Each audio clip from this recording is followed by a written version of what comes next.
Shalom, saudaraku yang dikasihi Tuhan. Saat ini saya akan menyampaikan mengenai Yerusalem baru. Wahyu pasal 21 ayat 9, 10, kemudian ayat 16. Saya akan membacakan. Maka datanglah seorang dari ketujuh malaikat yang memegang ketujuh cawan, yang penuh dengan ketujuh malapetaka terakhir itu. Lalu ia berkata kepadaku, katanya, marilah ke sini, aku akan menunjukkan kepadamu pengantin perempuan mempelai anak domba. Ayat 10, lalu di dalam roh ia membawa aku ke atas sebuah gunung yang besar lagi tinggi, dan ia menunjukkan kepadaku kota yang kudus itu, Yerusalem, turun dari surga, dari Allah. Ayat 16 sekarang. Kota itu bentuknya 4 persegi, panjangnya sama dengan lebarnya, dan ia mengukur kota itu dengan tongkat itu 12.000 stadia, panjangnya dan lebarnya dan tingginya sama. Amin. Saudaraku, Yerusalem ini yang pertama menunjuk badan kita sendiri yang terbentuk sempurna menjadi bait suci Allah. Dari ujung rambut sampai ujung kaki, nanti kita mencerminkan sifat tabernakel atau bait suci Allah. Saudaraku, tahap demi tahap, dari pelataran, pintu gerbang, kemudian naik lagi mezbah korban bakaran, bejana pembasuhan, masuk pintu kemah suci, kemudian masuk ke ruang kudus, dan akhirnya ruang maha kudus. Demikian pula badan kita ini tahap demi tahap kita upayakan, kita pergumulkan supaya nanti memiliki sifat bait suci Allah secara sempurna. Karena inilah arti Yerusalem yang pertama, yaitu badan kita yang menjadi bait suci Allah. Kemudian, saudaraku, kalau badan kita itu sudah sempurna menjadi bait suci Allah, nanti Yerusalem selanjutnya akan digambarkan di dalam Wahyu pasal 12 ayat 1 dan 2. Maka tampaklah suatu tanda besar di langit, seorang perempuan berselubungkan matahari dengan bulan sebagai alas kakinya dan 12 bintang mahkotanya. Saudaraku, itu Yerusalem di dalam arti gereja Tuhan yang sudah bersatu dari segala bangsa, suku, bahasa, dari segala denominasi gereja, dari berbagai macam organisasi gereja. Itu Yerusalem dalam arti yang kedua, lebih luas lagi.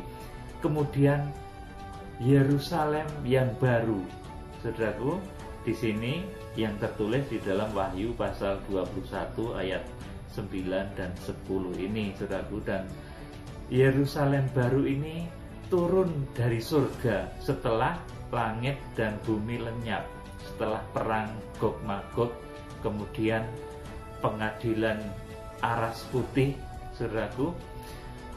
Setelah itu baru Yerusalem baru ini turun dari surga. Dan di sini yang menjadi suatu yang sangat menarik saya perhatikan, bahwa ternyata Yerusalem ini bentuknya kubus.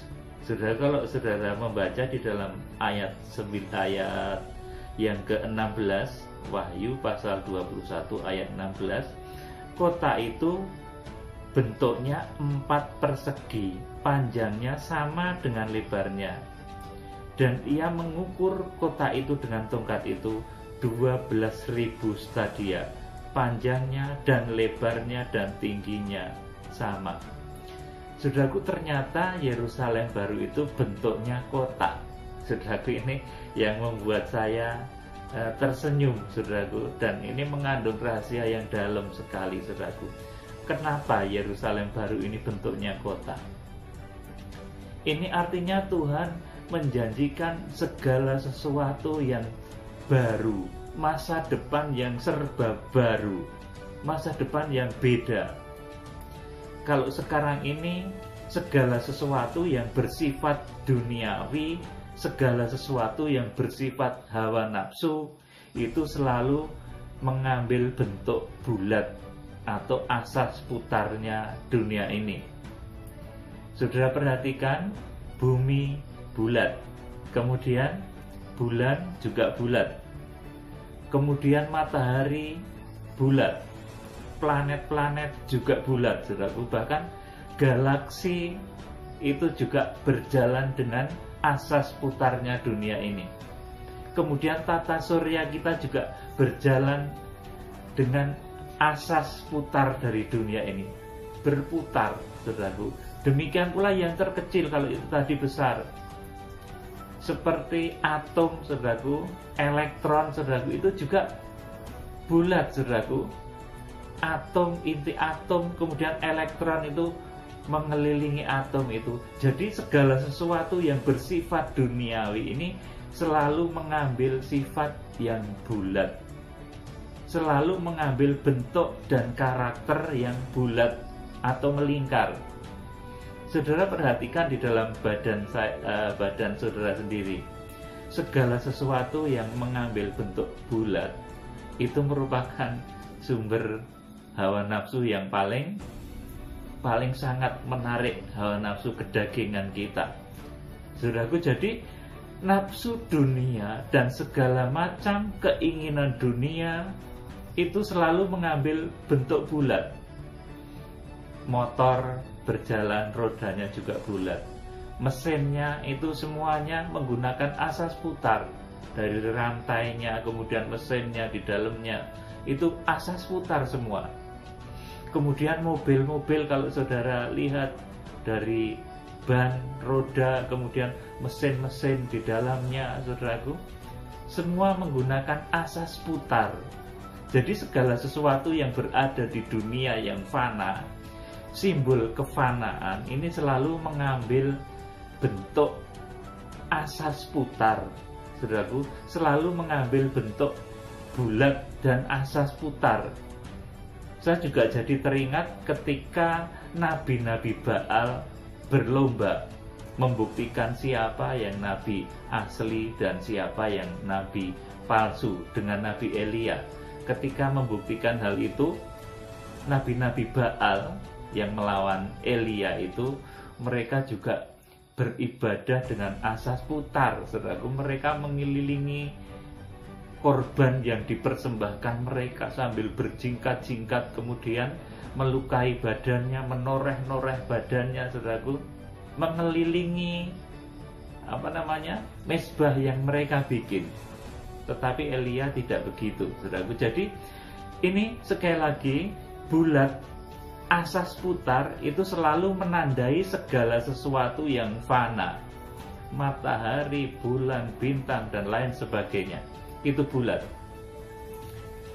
Kemudian setelah kerajaan 1000 tahun damai, saudaraku, di kerajaan 1000 tahun damai itu masih, bumi masih ada ya, saudaraku. Langit ada, lautan masih ada, bintang, bulan masih ada.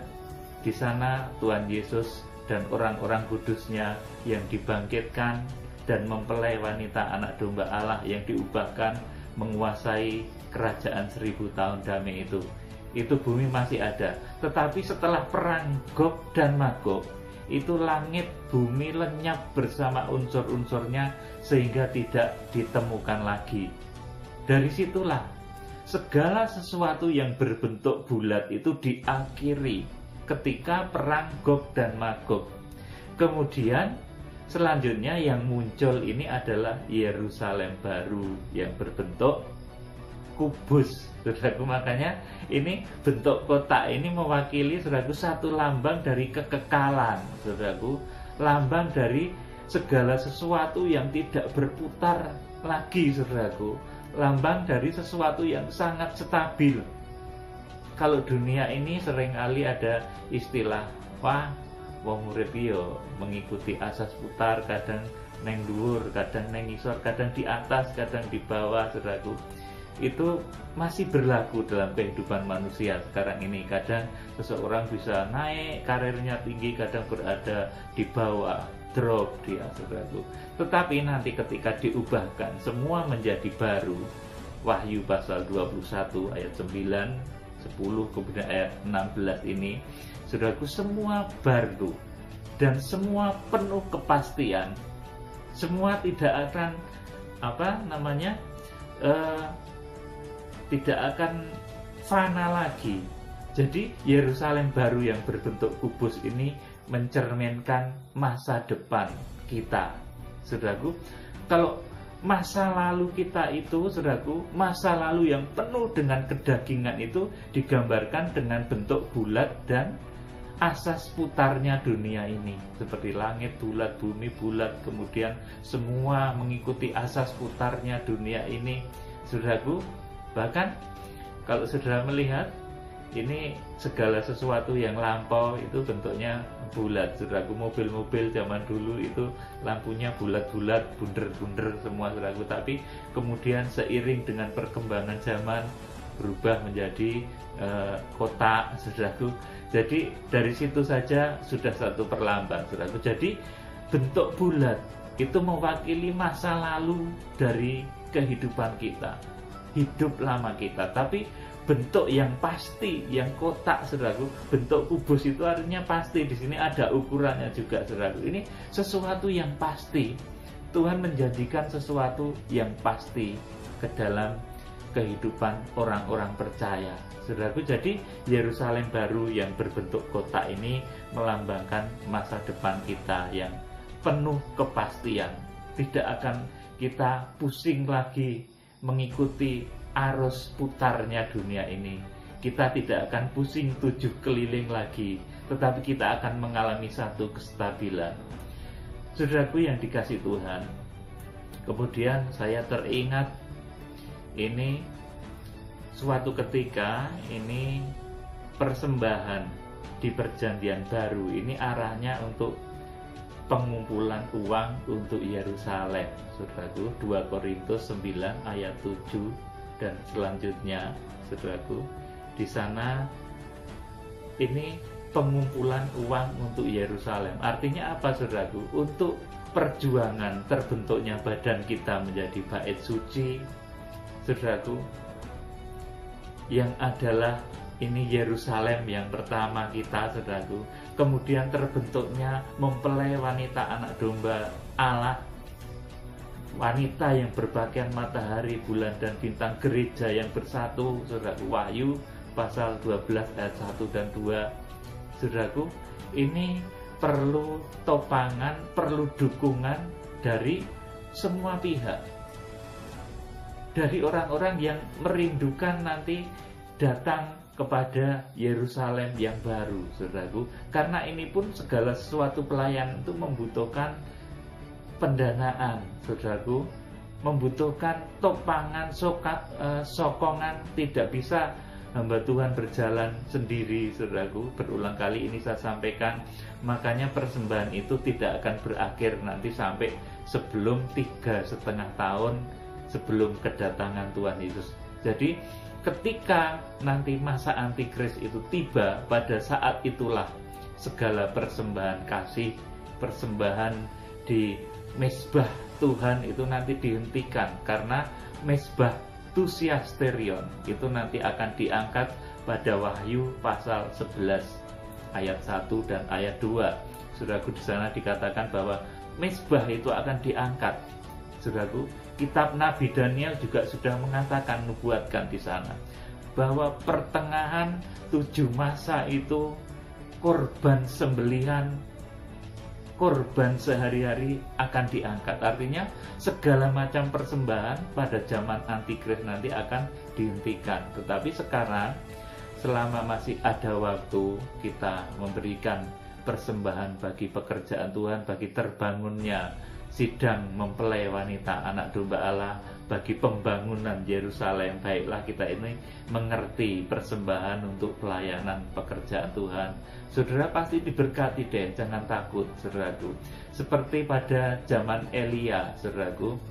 Elia itu mengerti kalau janda Sarfat itu juga miskin. Dia tidak terlalu kaya. Bahkan memang miskin, tidak kaya, saudaraku. Janda Sarfat itu tidak kaya, tapi Elia tetap suruh persembahan juga menurut apa yang dia bisa, saudaraku. Tapi apa yang terjadi sesudah itu, saudaraku? Justru dia terpelihara selama 3,5 masa ketika masa kelaparan besar itu terjadi, saudaraku. Ketika Elia menghentikan hujan selama 3,5 tahun, itu terjadi masa kelaparan yang besar di sana, saudaraku. Dan janda Sarfat beserta anaknya, mereka justru dicukupkan oleh Tuhan melalui cara-cara yang ajaib. Demikian pula saudara, kalau saya berulang kali mengingatkan yang tergerak hati untuk menopang satu pelayanan pekerjaan Tuhan, apalagi yang arahnya jelas untuk pembentukan Yerusalem, pengumpulan uang untuk terbentuknya Yerusalem, mendidik jemaat-jemaat menjadi bait suci Allah, menyatukan gereja Tuhan, ini proyek rohani akhir zaman, saudaraku. Bukan proyek rohani untuk membangun bangunan fisik gereja, enggak, saudaraku. Saya enggak butuh ke sana.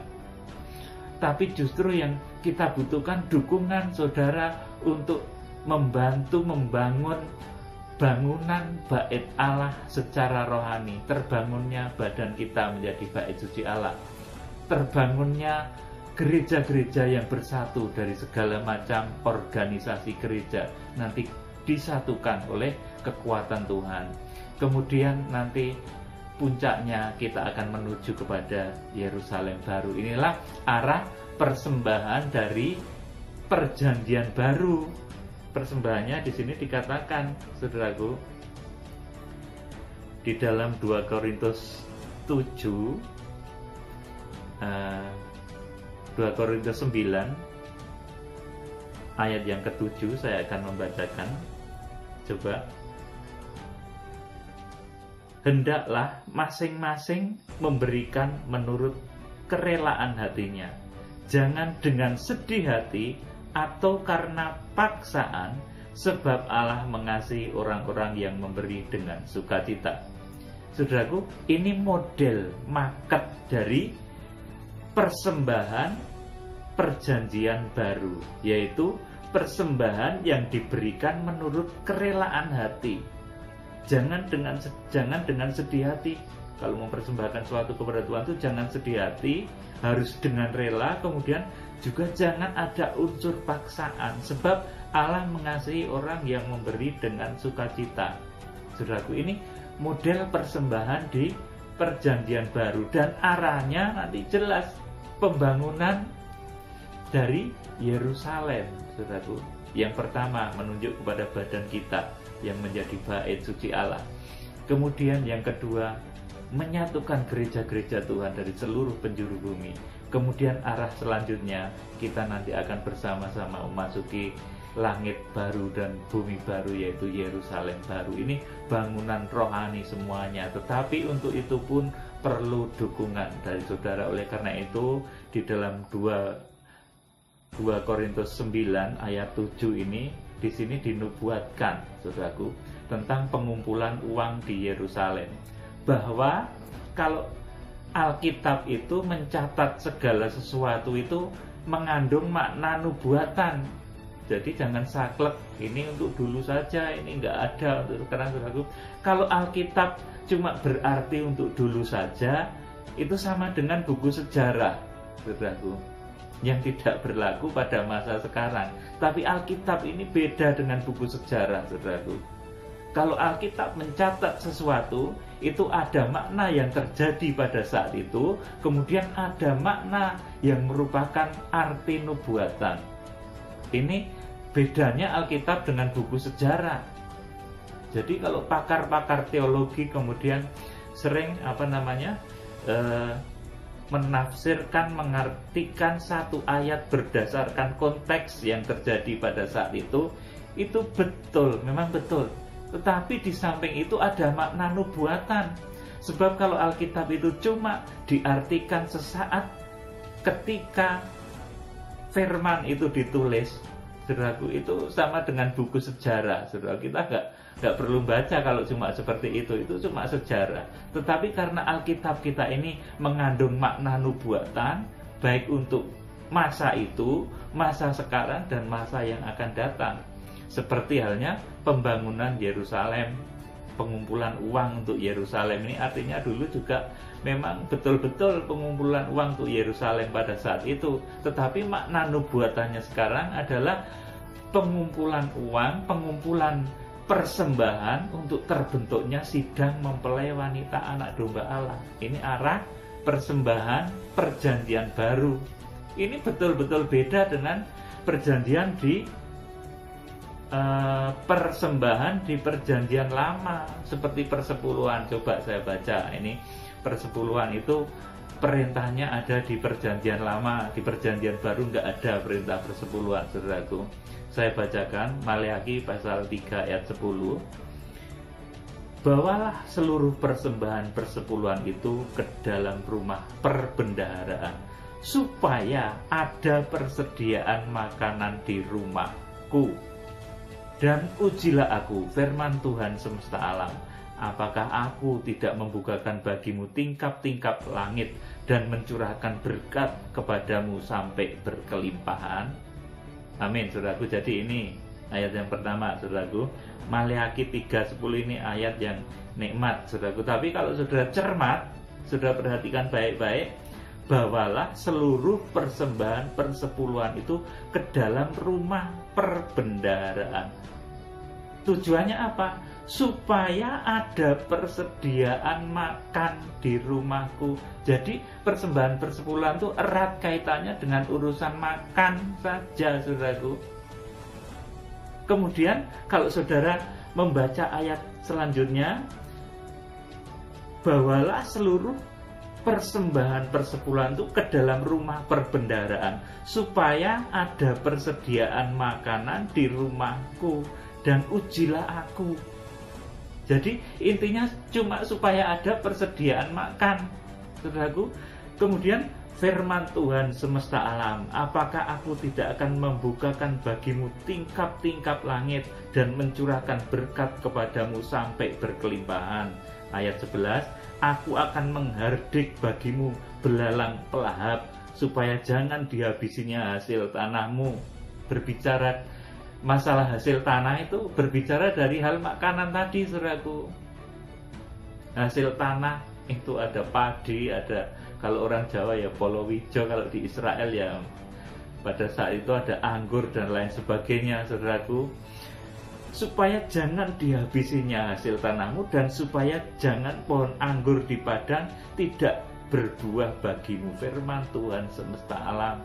Jadi persembahan persepuluhan ini kaitannya ini supaya ada persediaan makanan di rumah Tuhan, saudaraku. Jadi suatu ketika saya pernah pelayanan di daerah Jombang, Wonosalam sana, saudaraku. Ini daerah masih terpencil, saudaraku. Orang kalau persembahan itu kadang berupa hasil bumi, ada dia membawa singkong, saudaraku, dia membawa pepaya, dia membawa padinya, saudaraku. Dan itu betul, saudaraku, karena saudaraku persembahan persepuluhan itu memang tujuannya itu untuk masalah persediaan makan di rumah Tuhan, saudaraku. Persediaan makan bagi orang Lewi, pelayan-pelayan Tuhan, saudaraku. Sekarang ini mulai terasa ya, saudaraku, ketika ada isolasi terbatas seperti ini, situasi social distancing seperti saat ini, itu mulai terasa hamba Tuhan yang perintisan, berkat, saudaraku, semakin menipis, saudaraku. Ini gunakan ayat ini tidak apa-apa, saudaraku, nggak salah juga, saudaraku, boleh, saudaraku, supaya ada persediaan makan di rumahmu, tidak apa-apa, supaya ada persediaan makan di rumah di gerejamu, tidak apa-apa lah, saudaraku. Ini betul, saudaraku. Jadi persembahan persepuluhan itu arahnya supaya ada persediaan makanan di rumah Tuhan. di bait suci, saudaraku. Meskipun di perjanjian baru tidak ada lagi itu, saudaraku. Perintah untuk persembahan persepuluhan itu di perjanjian baru enggak ada, sungguh enggak ada. Oleh karena itu saya tidak mengajarkan persepuluhan di perjanjian baru.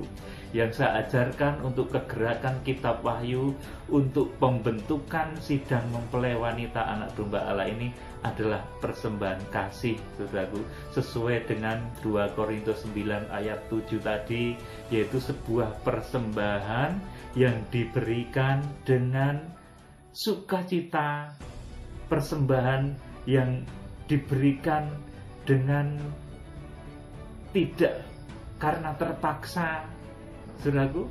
Hendaklah masing-masing memberikan menurut kerelaan hatinya, jangan dengan sedih hati atau karena paksaan, sebab Allah mengasihi orang yang memberi dengan sukacita. Ini konsep persembahan di perjanjian baru. Jadi di perjanjian baru itu orang bisa mempersembahkan menurut kerelaan hatinya. Bisa lebih kecil dari perpuluhan, tidak apa-apa. Kalau memang dia sedang mengalami satu hal yang berat, ekonominya berat, anaknya sakit, mungkin orang tuanya sakit, atau sedang banyak butuh, saudaraku, dia memberikan dengan kerelaan hatinya. Bahkan bisa juga lebih besar dari perpuluhan itu. Ini konsep dari persembahan di perjanjian baru, saudaraku. Jadi kalau ada orang yang bilang lagi, saudaraku, menyimplek satu ayat, kalau ingin persembahan sesuai perjanjian baru ya jual semuanya, saudaraku. Ketika ada seorang muda yang kaya yang datang kepada Tuhan Yesus, bagaimana Tuhan, aku sudah melaksanakan hukum-hukum Taurat, ini kemudian apa yang harus aku lakukan? Tuhan katakan, jual semua yang kau miliki, saudaraku. Itu perintah kepada orang yang hidup di bawah hukum Taurat. Anak muda itu hidup di bawah hukum Taurat, maka disuruh begitu. Tetapi, saudaraku, murid-muridnya kemudian yang lain, saudaraku, di hujan awal, kegerakan hujan awal, kemudian di zaman gereja, di akhir zaman ini juga, saudaraku, Tuhan memberikan konsep persembahannya justru seperti ini. Persembahan yang diberikan dengan sukarela, dengan hati yang sukacita, bisa tersenyum sambil memberi itu, sambil bisa tersenyum bersyukur.